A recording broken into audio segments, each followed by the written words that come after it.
अस्सलाम वालेकुम दोस्तों। मैं हूं मोहम्मद अमजद और आप देख रहे हैं मेरा यूट्यूब चैनल। काफ़ी दिनों से नेशनल सेविंग्स या कौमी बचत के हवाले से कुछ ख़बरें आ रही थी और टोटली फ़ेक न्यूज़ थी कि इजाफ़ा कर दिया है, कम कर दिया है, ज़्यादा कर दिया है, ऐसा कुछ भी नहीं था।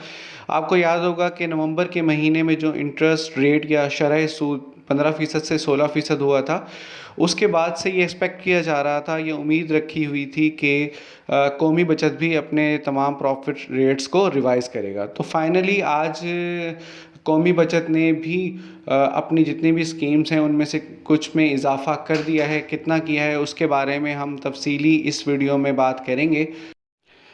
तो चलिए मैं आपको आज इस वीडियो में बताता हूँ कि किस पे कितना इजाफ़ा हुआ है। लेकिन वीडियो शुरू करने से पहले मेरे चैनल को लाजमी सब्सक्राइब कर लें ताकि आपके पास इम्पोर्टेंट जितने भी वीडियोस हैं वो बर वक्त पहुँच सकें।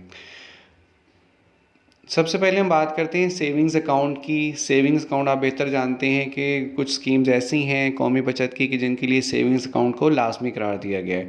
ये किस तरह बनता है, इसके क्या बेनिफिट्स हैं, उसके लिए मैंने एक डिटेल्ड वीडियो ऑलरेडी बना चुका हूँ और उसका लिंक मैंने डिस्क्रिप्शन में दे दिया है। आप वहाँ से जाके देख सकते हैं कि सेविंग अकाउंट किस तरह बनेगा।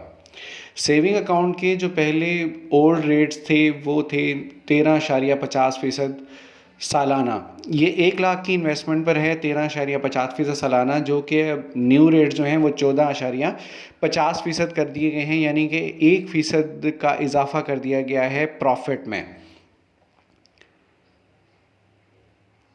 फाइलर के लिए वही 15% टैक्स है और नॉन फाइलर के 30% है। याद रहे ये टैक्स जो है ये सिर्फ आपका जो प्रॉफिट होगा उस पर कटेगा। ज़कात 2.5% है जो हर फर्स्ट रमज़ान को डिडक्ट होती है। लेकिन अगर आपने बयान हल्फ़ी जमा करवा दिया है तो फिर आपकी ज़कात डिडक्ट नहीं होगी। और बयान हल्फ़ी कैसे बनता है उसका लिंक भी मैंने डिस्क्रिप्शन में डाल दिया है, वहाँ से जाके आप देख सकते हैं। इसके अलावा बाकी किसी स्कीम में कोई तब्दीली नहीं हुई है। एज़ इट इज़ जो प्रॉफिट पहले था वो अभी वही है। मज़ीद जो भी अपडेट होगी वो हम आपको आपके साथ ज़रूर शेयर करेंगे। वीडियो को लाइक कीजिएगा, शेयर कीजिएगा और चैनल को सब्सक्राइब कर लें ताकि जैसे ही हमारे पास फ़र्दर कोई नोटिफिकेशन आता है तो हम आपके साथ शेयर कर सकें। अपना बहुत सारा ख्याल रखिएगा। अल्लाह हाफ़िज़।